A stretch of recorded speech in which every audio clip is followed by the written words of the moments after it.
Halo pemirsa, apa kabar? Senang sekali saya Rada Madlias dapat kembali menemani Anda dalam sebuah program talk show yang syarat informasi inspiratif untuk Anda dan juga keluarga. Inilah Bincang Sehati.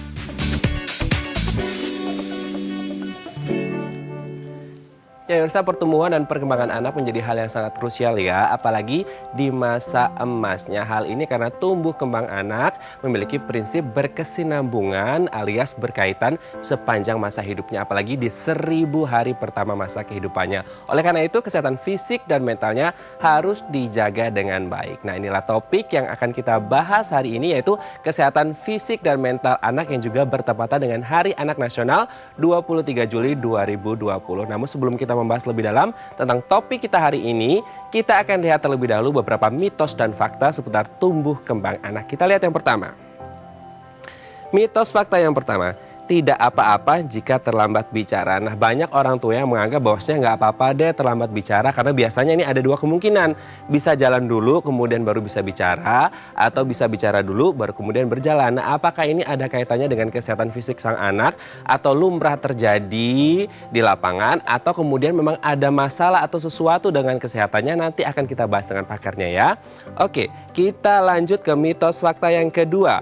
Kafein perlambat tumbuh kembang anak. Nah, mungkin kita tahu bahwasanya kafein biasa ada itu di kopi, tapi kan nggak mungkin anak-anak minum kopi ya. Tapi kemudian banyak makanan dan minuman juga yang mengandung kafein. Nah, pertanyaannya adalah apakah kafein yang dikonsumsi oleh anak-anak ini bisa menghambat tumbuh kembang sang anak? Kita nanti akan membahasnya ya.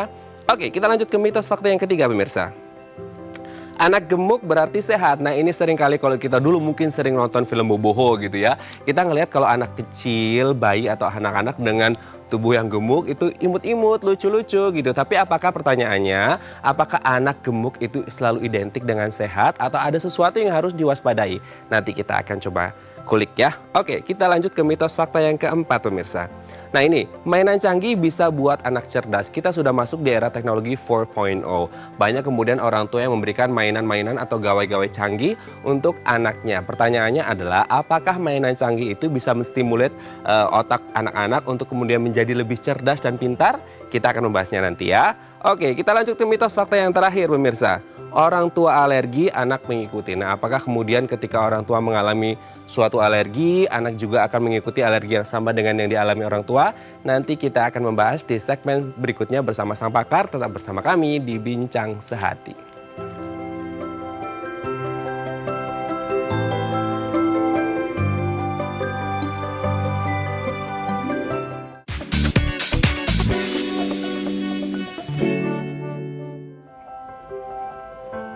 Baik, Anda masih bersama kami di Bincang Sehati dan kita masih membahas topik kita hari ini, kesehatan fisik dan mental anak yang juga bertepatan dengan Hari Anak Nasional 23 Juli 2020. Tadi di segmen sebelumnya kita membahas beberapa mitos dan fakta yang berhubungan dengan tumbuh kembang anak. Memang kalau kita berbicara tentang tumbuh kembang anak, ini menjadi hal yang sangat krusial, sangat penting bagi orang tua untuk mengawasi sedari awal, sedari lahir untuk menjaga kesehatan fisik, tapi tidak hanya fisik, tapi juga mental sang anak. Nah, untuk membahas apakah hal-hal yang saya sebutkan tadi di segmen sebelumnya merupakan mitos belaka atau beneran fakta, kita akan mencoba menghubungi Dr. Dion Darius Samsudin, spesialis anak dari Rumah Sakit Ibu dan Anak Tambak. Halo, selamat pagi Dr. Dion. Selamat pagi Pak. Apa kabar Selamat dokter? pagi pemirsa Dai TV. Oke. Kabar baik Pak, salam sejahtera untuk semua. Ya, salam sejahtera juga untuk Dr. Dion dan juga keluarga. Dok, hari ini kita akan membahas seputar kesehatan fisik dan mental anak yang juga bertepatan dengan Hari Anak Nasional ini Dok. Kita lihat ada beberapa mitos ya, beberapa mitos dan fakta yang berhubungan dengan tumbuh kembang anak Dok. Kita lihat yang pertama Dok. Tidak apa-apa jika terlambat bicara. Nah Dok, ini banyak kemudian orang yang berpikir gini Dok. Bisa bicara dulu tapi jalannya lambat gitu. Atau jalannya lancar tapi bicaranya lambat. Nah ini apakah memang hal yang lumrah terjadi di luaran sana atau memang ada sesuatu yang harus diwaspadai dari kesehatan fisik si anak? Oke, baik. Berarti kita membicarakan tentang perkembangan anak. Untuk perkembangan anak itu memang ada beberapa area ya Pak ya. Untuk area komunikasi, untuk area bagaimana dia berjalan, untuk area bagaimana dia bisa menggenggam dan lain-lain. tentu yang terbaik adalah apabila anak kita itu dalam berbagai area ini bisa mencapai target begitu. Tapi memang apabila ada area yang terlambat, misalnya dia sudah bisa berjalan tapi belum bisa berbicara, itu harus diperiksakan ke dokter untuk melihat kalau memang dia sudah sangat terlambat, tentu harus kita obati begitu, Pak. Oke, berarti memang ada sesuatu yang harus diwaspadai ketika Betul. memang ada yang kurang gitu ya, ada yang terlambat Betul. seperti katakanlah bicara atau berjalan. Tapi kalau kita Betul, Pak. berbicara tentang range usia berapa sih dokter yang bisa dikatakan maksimal usia segini itu harus sudah bisa ngomong atau sudah bisa jalan nih, Dok? Oh, kalau saya sih patokannya ya, kalau kira-kira anak 1 tahun itu, dia harus sudah bisa mengucapkan kata pertama, Oke. begitu.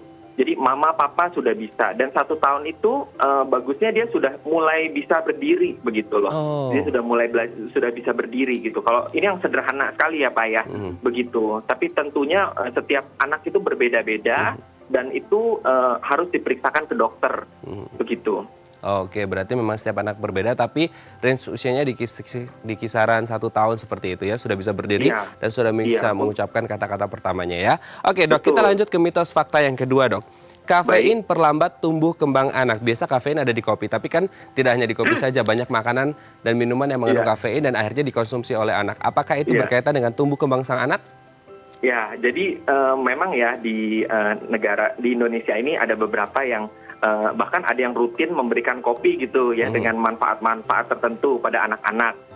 Dari kami tidak memang tidak ada hubungan langsung antara kafein dengan tumbuh kembang anak. Tapi kita tahu bahwa hormon pertumbuhan itu lebih aktif pada malam hari. Sedangkan apabila anak diberikan kopi atau kafein, maka dia tidak bisa tidur begitu. Sehingga hormon pertumbuhannya itu akan terganggu dan tentu tumbuh kembang anak juga terganggu. Oleh karena dan yang sebab kedua adalah kafein itu dia bisa menghambat penyerapan kalsium dari makanan. Sedangkan kita tahu anak-anak membutuhkan kalsium untuk pertumbuhan tulangnya dia. Begitu. Oke, berarti beneran fakta ya. Jadi kalau bisa anak-anak jangan dikasih kafein ya. Jangan, Oke. wah, jangan Pak. Oke, kita lanjut ke mitos fakta yang ketiga dok. Baik. Anak gemuk berarti sehat. Nah ini biasanya kalau kita ngeliat anak-anak yang gemuk itu jadi aduh lucu banget gitu, imut banget. Jadi kita berpikirnya ini anak lucu berarti ini anak sehat. Apakah selalu gemuk itu sehat? Ya, jadi gemuk itu ada rentangnya begitu ya Pak, ada range-nya. Ada yang gemuk lucu, ada yang gemuk terlalu gemuk begitu Pak. Begitu. Jadi kalau gemuknya tentu kita sebutnya obesitas ya Pak, apabila gemuknya itu berlebihan gitu pada anak dan dewasa sama gitu, kita sebutnya ada yang obesitas, berat badan berlebih.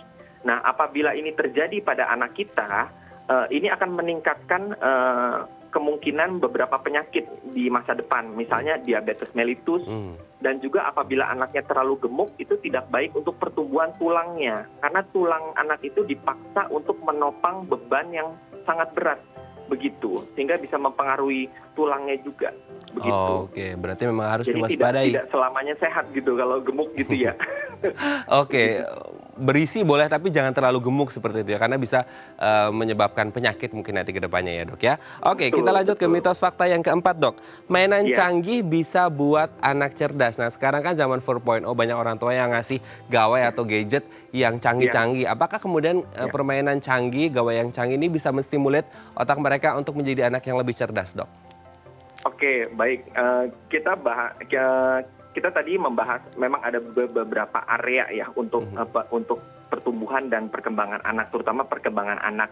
Misalnya anak itu ada kemampuan melihat, mendengar, berinteraksi, bersosialisasi seperti itu. Nah, misalnya gadget ini bagus misalnya untuk visualnya dia, untuk pendengaran dia.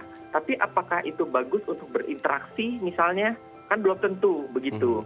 Jadi kalau kami tetap merekomendasikan bahwa mainan canggih itu tidak berarti harus kekinian, harus modern gitu loh.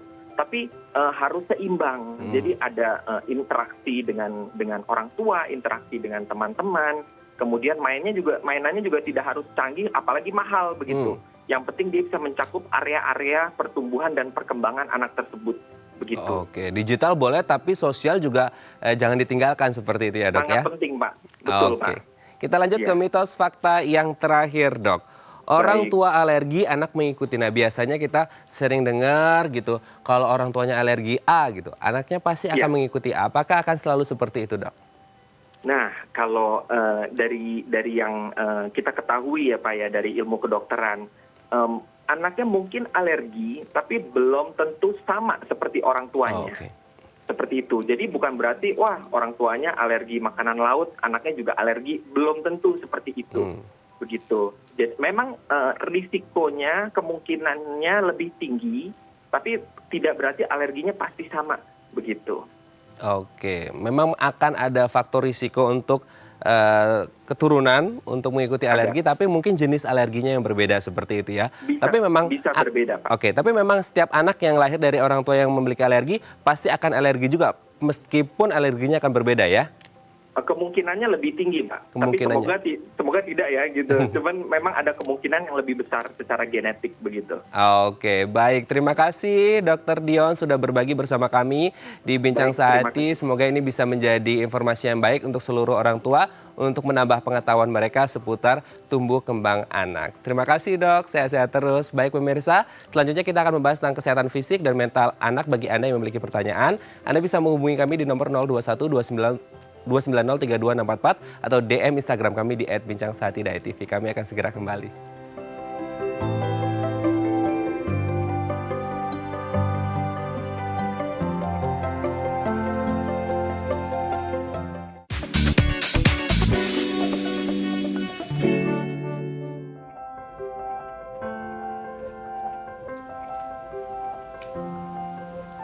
Baik, Anda masih bersama kami di Bincang Sehati dan kita masih membahas topik kita hari ini, kesehatan fisik dan mental anak bertepatan dengan Hari Anak Nasional 23 Juli 2020.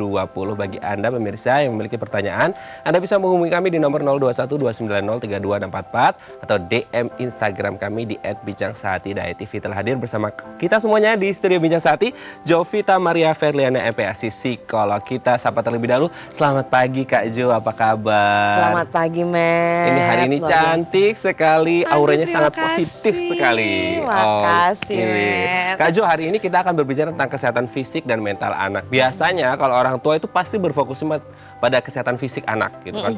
Ke dokter segala macam untuk cek, ini kayaknya kekurusan, ini kayaknya kegemukan gitu kan. Ini kayaknya kurang tinggi, ini kayaknya apa-apa gitu. Tapi sebenarnya di luar kesehatan fisik ada kesehatan mental sang anak yang perlu diwaspadai dan dijaga dengan baik. Berbicara tentang kesehatan mental anak itu apa sebenarnya?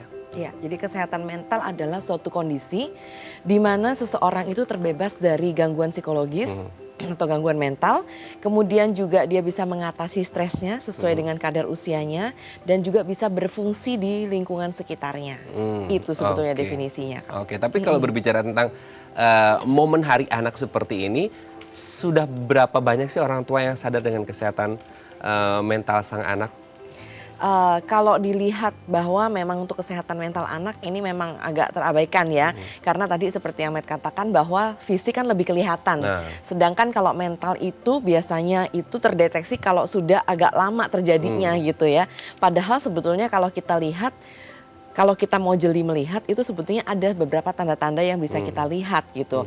Nah misalnya yang pertama tadi kan sesuai dengan kriterianya adalah bisa mengatasi stres sesuai dengan kadar usianya. Jadi contohnya dalam hal anak-anak ini bisa mengendalikan emosi sesuai dengan kadar usianya. Contohnya nih Kak, misalnya kalau marahnya berlebihan dan kemudian marahnya lama sekali gitu ya. Berlebihan tuh artinya misalnya dia sampai merusak atau kemudian melukai orang lain yang ada di sekitarnya, merusak atau melukai diri dia sendiri. Nah itu sudah menjadi tanda sebetulnya. Kemudian tadi juga dikatakan tidak berfungsinya dia di lingkungan. Contohnya misalnya dia menarik diri, tidak mau bergaul sama teman-temannya, kemudian menutup segala kemungkinan untuk bertemu atau punya akses secara sosial. Nah seperti itu. Terus dilihat juga dari perilakunya nih Kak. Misalnya contohnya perilaku yang sangat kurang atau sangat lebih gitu ya. Contohnya misalnya kurang itu misalnya nggak mau makan gitu atau picky sekali gitu. Atau kemudian makan berlebihan. Misalnya tidur juga seperti itu. Misalnya tidurnya sangat kurang. Misalnya harusnya kan 8 jam, dia bisa cuma tidur 3 jam setiap hari. atau bahkan berlebihan tidur mulu bisa sampai 12 sampai 15 jam setiap hari. Nah, itu segala sesuatu yang berlebihan itu sebetulnya juga perlu diwaspadai. Jadi kita bisa lihat dari perilaku anak, kemudian dari kondisi emosi atau moodnya gitu ya. Contohnya misalnya mood swing yang terlalu berlebihan dalam waktu sehari itu bisa berganti-ganti, kemudian ekstrim sekali. Nah, itu juga bisa dilihat, dan juga dari sosialnya juga bisa dilihat. Oke, berarti itu banyak sekali indikator-indikator yang harus diwaspadai oleh orang tua. Ini orang tua juga harus jeli sekali ya. Betul. Untuk kemudian melihat apa yang terjadi dengan anak mereka. Tapi sebenarnya dengan beberapa hal tadi yang disebutkan oleh Kak Ju, sebenarnya seberapa penting orang tua untuk mengetahui kondisi mental sang anak dan pengaruhnya apa sebenarnya? Kalau dikatakan seberapa penting, sebetulnya sepenting saat orang tua aware sama kesehatan fisik anak Oke, gitu jadi ya. balance ya. Balance harusnya gitu, karena ini saling mempengaruhi gitu ya. Kalau misalnya mentalnya nggak sehat gitu ya, itu akan mempengaruhi fisik juga. Kayak tadi misalnya kurang makan, kurang tidur, dan sebagainya, kurang bermain, itu kan mempengaruhi kondisi fisik juga. Jadi akhirnya jatuh-jatuhnya juga akan sakit fisik juga gitu. Karena banyak sekali keluhan-keluhan fisik yang terjadi kemudian saat dievaluasi ternyata sumbernya dari gangguan ataupun adanya terganggu dalam kesehatan mental. Oke, dengan kesehatan mental yang terganggu, pertanyaannya adalah faktor apa sih Kak yang biasanya membuat kesehatan mental si anak ini terganggu? Kalau orang tua kan mungkin dari pekerjaan, percintaan, ya, rumah tangga dan lain sebagainya. Tapi kalau anak-anak kan kayaknya hidup mereka tuh masih fun-fun aja gitu kan, love learning gitu kan. Tapi ternyata sudah ada yang merasakan gejala-gejala dari biasanya makannya nafsu, sekarang nggak nafsu. Biasanya tidurnya bisa lama, ini sedikit karena nggak tenang gitu. Apa sebenarnya faktor-faktor yang bisa memicu anak mengalami gangguan kesehatan mental? Iya, nah kalau kita lihat kriteria anak dulu nih ya, berdasarkan undang-undang, itu adalah di bawah 18 tahun itu termasuk anak-anak gitu ya. Nah, berarti akan terbagi jadi ada anak usia dini, usia tengah, dan juga remaja gitu ya. Nah, kalau anak usia dini ini biasa stresnya memang terjadi atau disebabkan faktor-faktornya adalah karena hal-hal yang dia rasakan dari lingkungan sekitarnya. Contohnya misalnya orang tuanya yang marah-marah mulu, atau kemudian melakukan kekerasan fisik, kemudian atau misalnya menyalah-nyalahkan dia selalu, jadi nggak ada benernya gitu ya.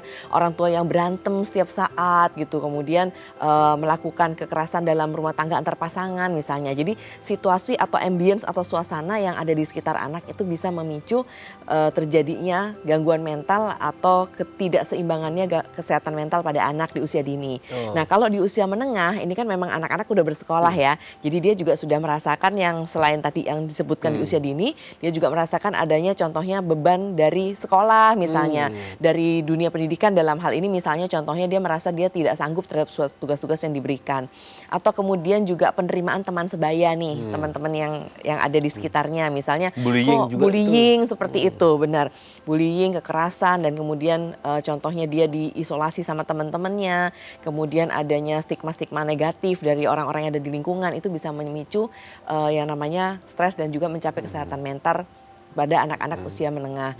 Kemudian yang di usia remaja, nah ini sudah lebih kompleks lagi nih. Ada klop-klopnya juga nih. Tadi ditambah dari yang usia dini, usia menengah, terus kemudian di usia remaja lagi lebih ke arah yang tadi itu, begitu remaja dia kan memang perlu untuk mengaktualisasi dirinya. Kemudian konsep dirinya juga sebaiknya positif sehingga dia bisa memandang dirinya juga secara positif. Nah, tapi terkadang misalnya contohnya hal-hal yang terjadi di sekitarnya itu tidak mendukung dia ke arah sana gitu. Misalnya contohnya pada saat dia masuk ke sekolah baru, kemudian dia kurang mendapatkan penerimaan, ataupun persepsi-persepsi yang dia tangkap terhadap lingkungan yang ada di sekitarnya gitu. Contohnya misalnya, kok aku nggak disukai ya gitu, kok kemudian aku disalah-salahin terus ya gitu. Kemudian tingkat perceraian yang ada di rumah tangga itu juga mempengaruhi tentunya kesehatan mental seorang remaja seperti itu. Jadi itu semua atau sumber-sumber stresor intinya yang berlebihan, yang kemudian melebihi kapasitas anak atau remaja dalam menerimanya. Nah, itu bisa dikatakan itu menjadi faktor pemicu bagi anak tersebut untuk memang terganggu secara mentalnya. Oke, berarti sumber stresornya banyak sekali ya. Iya, betul. Dini, tengah, dan juga remaja seperti itu. Nah, iya, nah berbicara tentang stres nih Kak, jadi mungkin juga pemirsa sudah tahu ya, tapi mungkin diulas kembali. Stres ini kan ada dua macam nih, ada distress sama eustress gitu. Eustress itu adalah stres positif, jadi artinya stres yang justru memicu kita ke arah yang lebih baik. Memotivasi ya. Memotivasi gitu. Contohnya misalnya, aduh besok tugas sudah dikumpulin nih, oh berarti hari ini aku harus ngerjain tugas tepat waktu.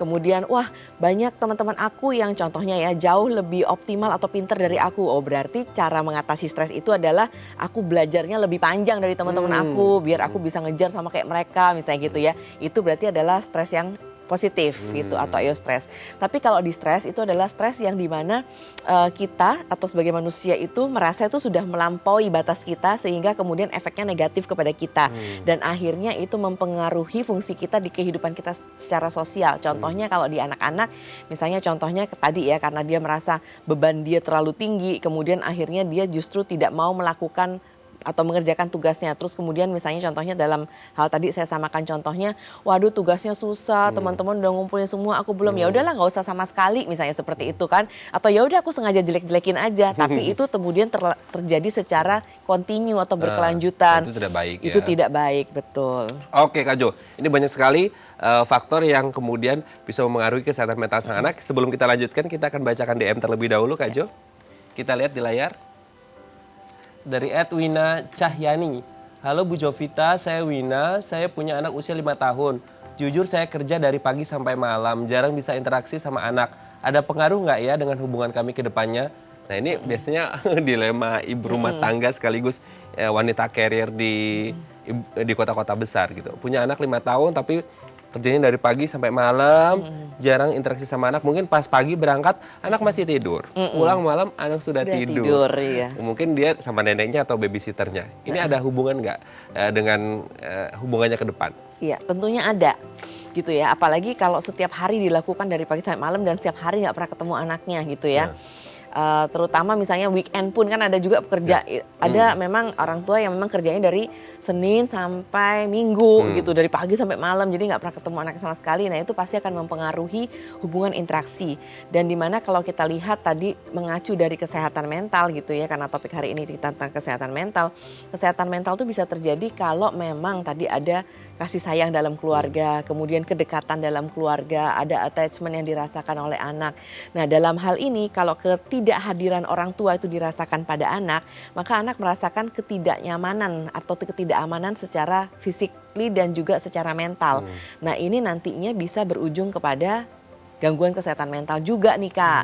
Nah jadi memang interaksi itu diperlukan. Karena apa? Karena memang pada usia anak-anak, apalagi anaknya 5 tahun gitu ya, masih ada di usia dini. Itu memang secara figur, secara fisik itu harus ada gitu. Jadi kalau bisa saya sarankan kepada Wina adalah coba diatur waktunya. Misalnya bisa dikomunikasikan ke kantornya atau ke pekerjaannya gitu ya.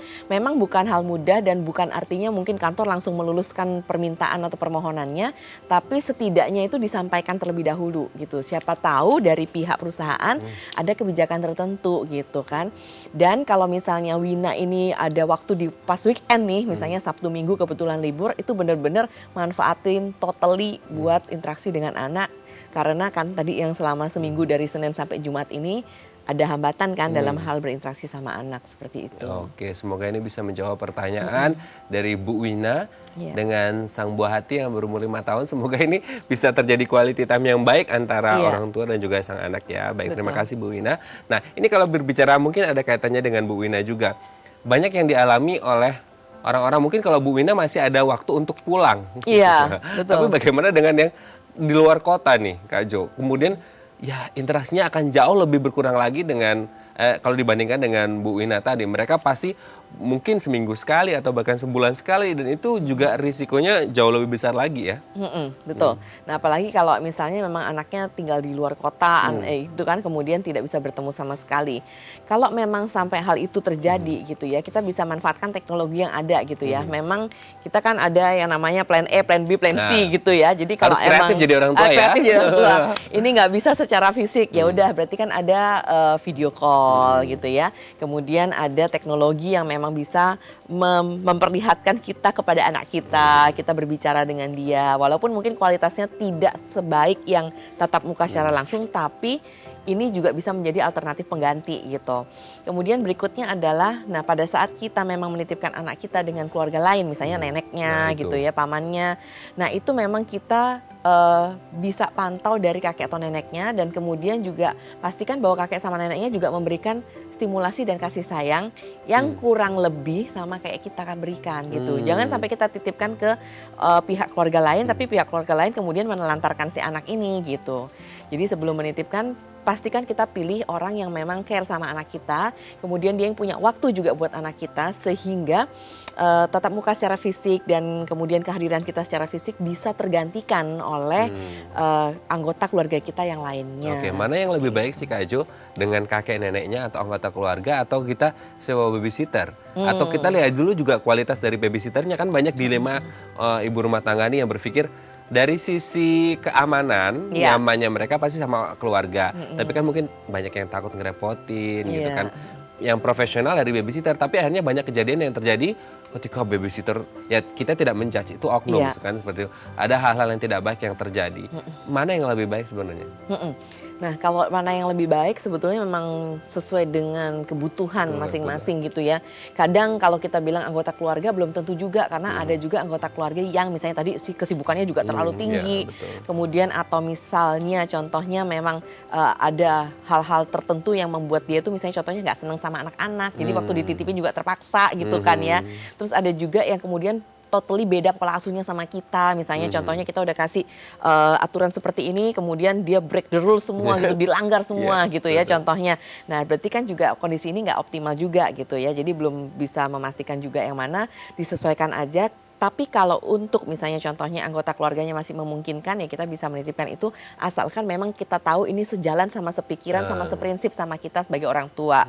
Nah kalaupun memang tidak memungkinkan karena misalnya contohnya waduh keluarganya nggak ada, kemudian atau keluarganya semua di luar kota atau luar negeri, nggak memungkinkan. Nah kemudian kita akhirnya kan ambil alternatif adalah pengasuh atau neni gitu kan ya. Nah ini dalam memilih neni atau pengasuh itu emang harus selektif sekali. Banyak sekali centang-centangannya gitu ya. Nah yang pertama kan tentunya kalau kita lihat secara fisik tentunya yang bersih, kemudian charming gitu ya, jadi ramah gitu ya sama anak gitu, kemudian mudah senyum, kemudian kita lihat juga cara dia berbicara sama kita, connect nggak sih, nyambung apa nggak sih, kontak matanya ada nggak sih gitu ya. Itu kalau yang kita mulai secara langsung. Kalau dari pertanyaan ya kita akan lihat pengalamannya dia, kemudian sudah menikah atau belum, kemudian kita kasih juga contoh-contoh misalnya, kalau misalnya anak saya nangis terus nih hari ini, kamu kira-kira ngapain? Apa yang kamu lakukan gitu. Jadi kasih aja beberapa pertanyaan yang memang on case akan terjadi pada anak kita gitu kan ya. Terus kalau misalnya dia nggak mau makan nih, sama sekali hari itu nggak mau makan, kamu cara bujukinnya gimana gitu. Lihat dia jawabnya seperti apa. Karena neni yang berpengalaman atau setidaknya walaupun dia nggak berpengalaman tapi dia punya hati di anak-anak, dia akan bisa menjawab pertanyaan itu. Tapi kalau dia nggak bisa, nah mending di-delete aja lah gitu ya. Next gitu ya. Nah itu, terus kemudian jangan cuma sampai berhenti di situ, Matt. Jadi kita adakan yang namanya proses trial dulu nih, sekolah aja ada trialnya, apalagi kita sama neni kan. Jadi kita lihat nih dalam seminggu ini nih, kita pantau bener-bener dia gimana caranya berinteraksi sama anak kita gitu. Kalau dia ada yang nggak paham nggak apa-apa, kita kasih tahu kan, namanya kita pasti punya prinsip yang berbeda gitu ya dengan mungkin si neni gitu, atau kemudian cara yang berbeda dengan si neni. Kasih tahu, nah lihat apakah dia bisa menerima nggak gitu, apakah dia mau menerima masukan, mau memperbaiki diri gitu ya. Dan yang tadi terpenting adalah bagaimana dia punya hubungan sama anak itu. Ada asal ada hati, dia suka sama anak dan kemudian mau menerima apa yang kita katakan, itu sebetulnya udah bagus sekali. Nah seperti itu berarti kita bisa katakan, kita bisa yakin berarti kita tinggalkan si anak kita dengan neni atau pengasuh yang baik. Tapi nggak cuma di situ juga, tetap dipantau. Misalnya pakai CCTV, terus CCTV-nya kan bisa langsung kita buat ngobrol di CCTV kan gitu kan. Terus kemudian tetap juga di phone call gitu, seperti itu. Intinya harus tetap diawasi, tapi yang pasti harus punya hati untuk merawat sang buah hati ya. Oke, nanti Kak Jo kita akan lanjutkan lagi. Bagi pemirsa yang memiliki pertanyaan, Anda bisa menghubungi kami di nomor 021 290 32644 atau DM Instagram kami di @bincangsaati.tv. Kami akan segera kembali.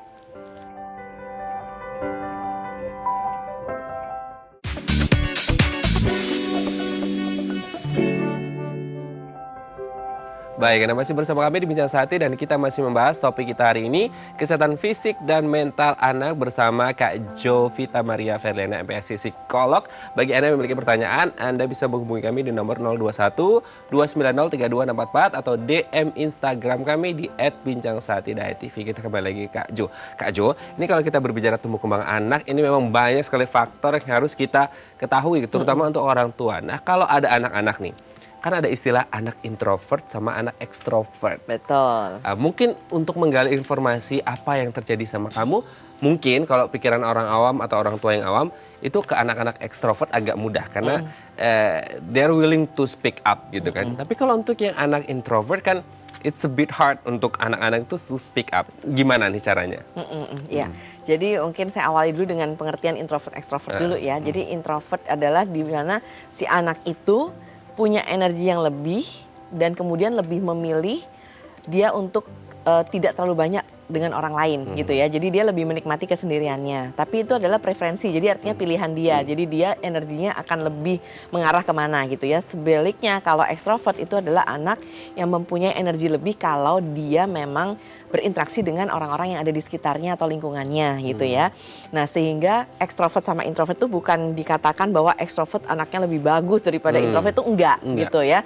Dua-duanya punya kualitas yang sama baik dengan kelebihan dan kelemahan masing-masing gitu ya. Contohnya kalau anak introvert dia karena memang lebih dia internal gitu ya, lebih sendiri, dia lebih biasanya empatinya lebih tinggi, lebih mawas diri, tahu batas-batas kelebihan dan kelemahannya seperti apa, terus lebih detail dalam melihat sesuatu, lebih jeli juga, analisanya juga lebih kuat gitu ya.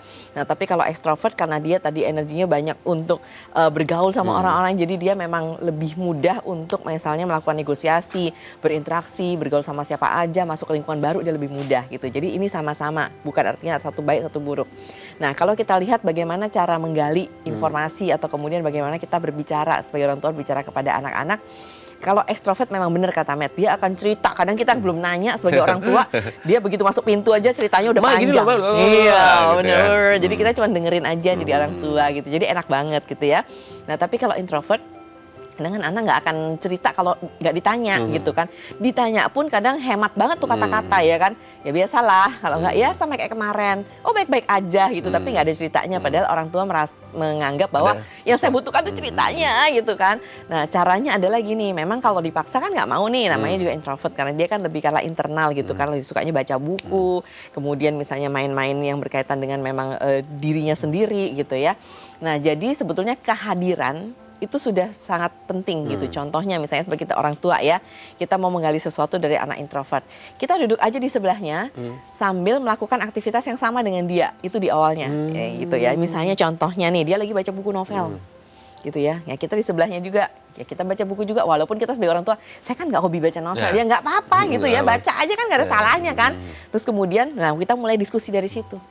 Novel kamu tentang apa? Di novel ini, mama suka banget loh, soalnya ini tokoh utamanya kayaknya ini ya, maksudnya dia itu jatuh dulu nih, baru maksudnya kemudian dia melihatkan bahwa dia tuh bisa sukses dan sebagainya gitu. Pokoknya ceritain dulu kayak gitu ya.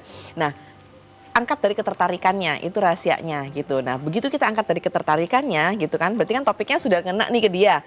Nah dia akan bercerita tentang hal tersebut. Misalnya, iya mah lain kali mama baca dong novel yang karangan ini gitu kan. Itu bagus, aku udah baca, topiknya begini gitu. Nah jadi anak-anak yang introvert akan seneng kalau dikulik tentang kegemarannya, kesenangan dia gitu kan ya. Nah berangkat dari situ, kalau dia udah ngomong nih, berarti kan kayak bensin itu ya, udah full tank kan ya, udah naik dulu kan ya. Nah baru kita mau nanya hal-hal apa, itu berangkat atau menyusul dari situ gitu. Misalnya oh iya tadi udah selesai nih novelnya, dia udah cerita, udah naik nih apinya gitu kan ya. Terus kemudian baru kita tanya, terus tadi ya di sekolah kayak katanya ada kejadian ini ya, anak kehilangan barang ya seminggu ini ya, itu gimana sih, kamu tahu nggak sih kejadian itu gitu. Nah ntar dia baru cerita gitu, dia akan keluar tuh ceritanya, daripada kita begitu masuk pintunya langsung nanya, tadi di sekolah kayaknya ada laporan anak kehilangan barang, kamu tahu nggak sih ceritanya. Nah itu dia akan bilang, ya nggak tahu lah, karena aku nggak ngurusin misalnya gitu. Jadi seperti gitu Kak, kalau untuk anak introvert caranya adalah berangkat dari minatnya, kemudian kehadiran kita secara fisik itu sudah berarti, jadi sering-sering aja di sebelah dia. Kita nggak harus ngobrol kok untuk bisa masuk ke anak-anak introvert, kita cuman ada di sebelah dia, atau kita kasih dukungan-dukungan, misalnya kalau misalnya kita orang tua pekerja, kita sering-sering aja WA ke dia gitu ya, atau send video gitu-gitu, itu sudah punya makna juga bagi mereka. Oke, Kak Jo, ini memang berarti tidak ada lebih, tidak ada kurang. Tergantung dari bagaimana kita approachment ke mereka ya. Betul. Oke, kita sudah ada penelpon. Kak Jo, kita lihat. Ya. Halo. Halo, selamat pagi. Selamat pagi. Selamat pagi. Dengan siapa di mana? Dengan Ari di Depok. Mbak Bu Ari Ari. di Depok ya. Iya. Oke, Bu Ari silakan. aja. Oh, Arik aja. Silakan. Gini dong, selamat pagi ya Bu Jovinta. Iya, selamat pagi Arik. Gini, saya punya, bukan masalah sih sebetulnya. Mm-mm. Jadi anak saya itu, dulu waktu masih kecil sekitar umur 5,5 atau 6,5 lah. Mm-mm. Jadi dia itu kalau dinakalin atau dijailin sama temennya itu, dia nggak bisa untuk balas gitu loh. Soalnya kan dulu saya pernah bilang, nanti kalau ada yang nakalin kamu, ya nggak usah dibales ya. Saya bilang gitu. Mm-hmm. Nah, itu kan waktu dulu kan dia masih kecil. Nah, sekarang semenjak dia sudah agak TK, nah itu jadi ada anak tetangga lah hitungannya gitu kan. Jadi dia mungkin sudah bisa, jadi dia dinakalin, anak saya dinakalin, dipukul gitu, atau diteriakin, diejek. Nah, anak saya kan tipe yang nggak bisa untuk membalas, seperti itu ya Bu. Iya. Seperti itu. Nah, pertanyaan saya bagaimana ya cara biar dia tuh bisa untuk balas gitu, untuk kepercayaan dirinya memakai apa aja. Jadi maksudnya bukan saya ngajarin anak saya jadi nakal gitu, enggak sih, maksudnya biar dia tuh bisa bales ke temennya gitu loh Bu. Soalnya kan kalau dia nggak bales, yang ada sampai rumah dia marah-marah, jadi marah-marah ke kita, jadi kita yang dipukul, orang tuanya, kakaknya yang dipukul gitu. Seperti itu gitu. Maksudnya gimana sih biar dia tuh mandiri? Maksudnya kalau dia main di luar itu, jadi dia bisa gitu, nggak perlu ada pendamping dari kakaknya gitu. Sekarang kan apa-apa main sama kakaknya. Maksudnya kalau ada yang nakalin, jadinya kakaknya bisa pasang badan buat adiknya gitu loh. Oke, Kak Jo, ada yang ditanyakan lagi ke Bu Arik? Nggak ada, cukup ceritanya udah lengkap. Oke, Bu Arik, Terima kita akan kasih. coba jawab Ya. ya. Terima kasih. Iya. Iya. Gimana nih Kak Jo? Iya, ini menarik Sebenarnya sekali tidak ya. mengajari untuk hal yang buruk, tapi membentengi diri dan mungkin bisa ngasih edukasi juga ke teman-temannya supaya tidak nakal gitu. Iya, betul. Ini menarik sekali dan pertanyaannya bagus banget. Terima kasih nih udah untuk Bu Ari karena sudah menanyakan hal ini gitu ya. Dan anaknya kan usianya masih usia dini nih ya, 5 sampai 6 tahun waktu itu gitu. Tapi kan akhirnya imbasnya ke sekarang ini. Yaitu karena memang tadi dibiasakan ngomong jangan balas ya, jangan balas. Akhirnya sampai sekarang kalau dia juga akhirnya teman-temannya itu meneriaki, kemudian mukulin dan sebagainya, dia nggak balas. Tapi akhirnya kan jadi berimbas pada tadi yang Bu Arik bilang, ke kepercayaan dirinya. Jadi dia kalau main itu harus sama kakaknya supaya kakaknya bisa pasang badan gitu ya. Dan kemudian juga pelampiasan kemarahan. Sebenarnya kan dia marah nih sama temennya, tapi dia nggak bisa ngelampiasinnya di orang rumah. Jadi di rumah jadi teriak-teriak, marah-marah gitu kan ya.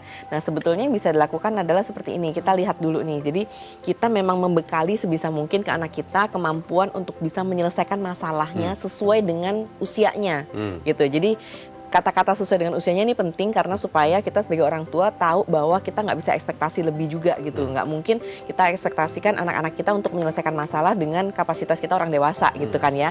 Nah artinya apa? Kalau memang anak kita masih ada di usia-usia tadi ya 5, 6 atau kemudian sekarang kan berarti sudah awal-awal SD lah ya.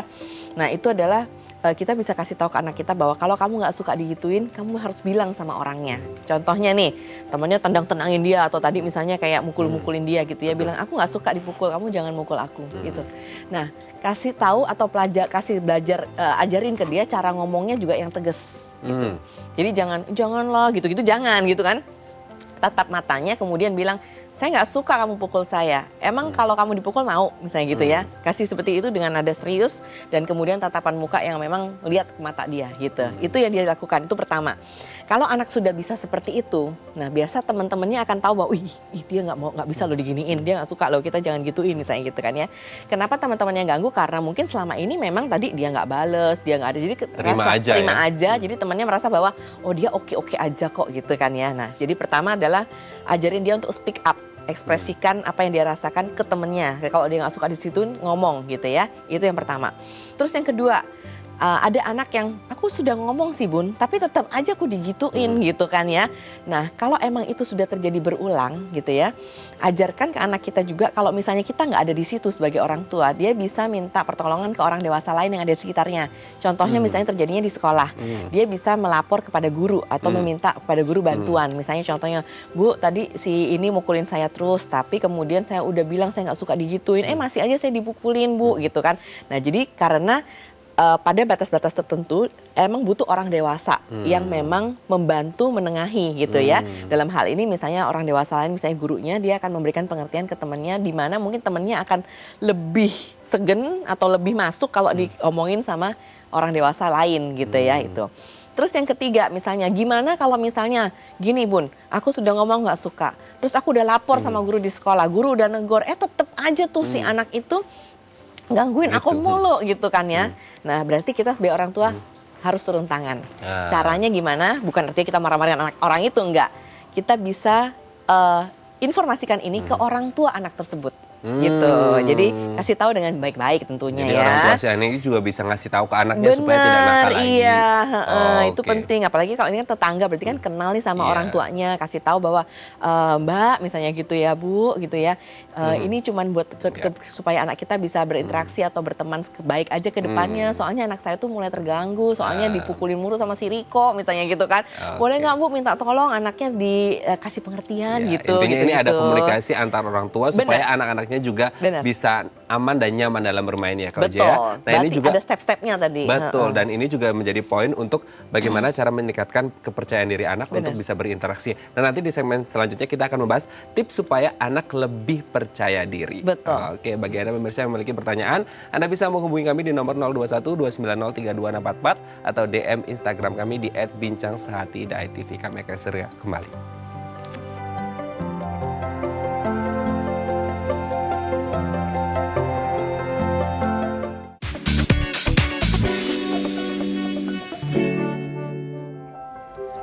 Baik, Anda masih bersama kami di Bincang Sehati dan di segmen terakhir kali ini kita akan membahas beberapa tips dengan Kak Jo supaya anak menjadi lebih percaya diri ya Kak Jo ya. Sudah siap? Siap. Oke, kita lihat tips yang pertama. Jangan berikan label pemalu pada anak. Nah ini biasanya orang tua, aduh Bu anak saya ini maluan gitu. Nggak boleh ya? Nggak boleh, karena apa yang kita katakan itu yang didengar anak dan itu yang akan dilabelkan juga kepada dirinya. Jadi kalau kita bilang bahwa anak kita pemalu, ya anak itu akan menjadi pemalu gitu. Karena dia akan menjadi sesuai dengan apa yang dia dengar atau dia lihat. Dan itu akan berlanjut sampai mereka dewasa. Bisa jadi seperti itu kalau memang itu berkelanjutan labelnya. Wah, berarti ini memang sangat bahaya sekali. Iya. Tergantung orang tua ngomong apa gitu ya. Betul banget. Oke, kita lanjut ke tips yang kedua. Ikutkan kegiatan yang melibatkan kerjasama tim ya. Mungkin kayak gini nih, pramuka atau kemudian dia ada aktivitas-aktivitas yang lain Kak Jo. Iya, itu betul sekali. Jadi kegiatan-kegiatan yang memang dilakukan anak itu penting karena memang kegiatan-kegiatan itu punya banyak sekali manfaat tentunya kan ya. Berkaitan dengan sosialisasinya juga dia dapat, kemampuan dia mengatasi masalah, leadership-nya, kemampuan dia untuk bisa melihat perbedaan antara dia dan orang lain, kemudian juga potensi yang akan terwujud dari kegiatan yang bersangkutan. Misalnya pramuka ya berarti kegiatan yang sesuai dengan itu gitu. Misalnya olahraga gitu ya, berarti berkaitan sama hal tersebut. Jadi memang penting sekali untuk mengikuti anak dalam kegiatan-kegiatan yang melibatkan kerjasama dengan kelompoknya. Karena bisa membangun kesolidan juga. Betul, ya. dan rasa percaya dirinya juga bisa terbentuk. Rasa percaya dirinya juga. Oke, kita lanjut ke tips yang ketiga. Dorong untuk berinteraksi dengan orang lain. Nah mungkin ketika ada di tempat umum dibiasakan untuk coba kamu tanyain itu gitu kan. Coba kalau mau ke mana tanya ke orang tersebut, kita harus ke arah kemana gitu juga baik ya supaya anak juga tidak takut dengan orang lain. Betul sekali, tapi harus kita lihat bahwa tentunya kalau itu lingkungannya aman ya. Kalau kita pandemi begini kan emang ada batasan lah ya. Tapi tetap kita bisa ajarkan seperti itu untuk orang-orang yang dekat dengan kita, misalnya contohnya di lingkungan keluarga kalau selama pandemi ini gitu ya, atau orang-orang yang memang ada di sekitar kita, misalnya tetangga, kanan kiri dan sebagainya. Oke, ada batasannya ya. Ada batasannya. Oke, kita lihat yang selanjutnya. Tunjukkan rasa empati mama ke anak. Biasanya kalau lagi ada apa-apa, terus anak merasa minder, berarti orang tua, oh kamu tuh suka minderan deh. Jangan. Mungkin mamanya bisa bilang, ya nggak apa-apa, dulu juga mama seperti itu, tapi mama punya cara yang efektif nih. Mungkin gitu ya Kak Jo, atau gimana? Bener banget tuh, keren banget loh Kak Met. Itu contoh yang keren banget, seriously gitu ya. Jadi tunjukkan rasa empati bahwa kita, supaya anak itu memahami atau merasa bahwa oh ternyata aku itu dimengerti kok sama mama, aku tuh dimengerti kok sama papa gitu. Jadi kita berusaha untuk menurunkan frame kita sesuai dengan anak. Misalnya anak saat itu tadi seperti contohnya belum berani ngobrol sama orang-orang yang di sekitarnya. Ya berarti kita turunkan bahwa oh kita waktu di ada usia dia kan juga rasanya seperti itu ya. Nah kita kasih ke dia cara-cara atau solusinya gimana caranya supaya dia bisa meningkatkan keterampilan dia bersosialisasi itu gitu. Oh betul ya, oke harus ada empati ya. Empati, orang tua iya. bisa mengerti keadaan anaknya. Iya betul. Yang terakhir Kak Jo, libatkan anak pada kompetisi, mungkin lomba lari, lomba masak atau yang lainnya untuk kemudian memicu percaya dirinya. Betul, kompetisi juga satu hal yang penting juga untuk bisa kita berikan kesempatan kepada anak kita untuk mengikuti kompetisi. Tapi kompetisi ini adalah hal yang menarik sih Kak. Jadi untuk bisa anak itu kita libatkan ke kompetisi, kita harus siapin dulu nih dia secara mental dan keterampilan dia Nah, gitu. betul. Jadi jangan serta-merta misalnya contohnya Ikut-ikutin, tapi nggak punya tapi dia nggak punya background-nya. background gitu Iya. gitu. Jadi kita siapin dulu. Jadi jangan cepet-cepet kalau mau ikutin kompetisi. Kita pastikan dulu bahwa bekal keterampilan yang dia mau ikut kompetisi itu dia punya. Let's say misalnya kompetisi catur, ya dia harus bisa main catur dulu, kurang lebih kemampuannya juga sudah sampai di level yang kira-kira menengah ke atas, baru kita ikutin karena itu penting. Karena kalau pas kita langsung cemplungin, nggak Malah ada drop bekal, ya? malah drop. Karena misalnya pasti kan akan kalah misalnya contohnya. Nah anak menerima kekalahan ini agak susah nih Kak, kecuali kalau misalnya contohnya nih ya, dia sudah punya keterampilan pun, dia akan siap. Nah begitu siap, kalau dia kalah pun gitu, dia akan belajar hal lain. Misalnya contohnya, oh pantesan aku kalah karena waktu Kata itu ibu. kayak gini nih gitu kan. Oh ternyata seperti ini. Jadi dia bisa melihat yang lebih di atas dia. Dan kalau ikutin kompetisi penting kita dampingin dan kita kasih tahu ini apa namanya bahwa dia sudah melalui proses dengan baik dan maksimal itu. Jadi kita tekankan, kita hargai usahanya, prosesnya bukan ke hasilnya. Oke, berarti memang harus dilibatkan tapi harus ada belajarnya dulu Betul, seperti itu ya. betul, Oke Kak betul. Jo, terakhir di momen Hari Anak hari ini, apa yang ingin Kak Jo sampaikan untuk seluruh anak-anak di Indonesia? Iya. Untuk seluruh anak yang ada di Indonesia, selamat Hari Anak Nasional. Semoga anak-anak yang ada di Indonesia semakin cerdas, sehat selalu, bahagia, dan juga sehat secara fisik dan juga mentalnya. Oke, mungkin untuk orang tuanya? Iya, untuk orang tua, bahwa orang tua adalah suatu anugerah ya. Menjadi orang tua adalah suatu anugerah yang memang diberikan Tuhan kepada kita. Dan kita dititipi anak untuk bisa kita asuh dan kembangkan semaksimal mungkin potensinya. Oleh karena itu, maka kita sebagai orang tua harus memberikan yang terbaik dari yang kita punya kepada anak kita dalam bentuk kasih sayang, waktu yang berkualitas, dan juga hal-hal yang bisa mendukung mereka dalam mengembangkan potensinya. Oke, semoga di hari momen Anak Nasional ini semua anak-anak tetap berbahagia dan sehat selalu ya. Terima kasih Kak Jo sudah ada di Bincang Hati, dan selamat Hari Anak juga untuk anak-anaknya Kak Jo. Iya, pasti nanti aku sampein ya. Oke, terima kasih. Bagi Anda pemirsa yang memiliki kritik dan saran, Anda bisa menghubungi kami di nomor 0889 8100 5000 atau follow media sosial kami di @bincangsaati.tv. Saya Raden Madlia Sampai jumpa dan selamat beraktivitas. Selamat Hari Anak Nasional.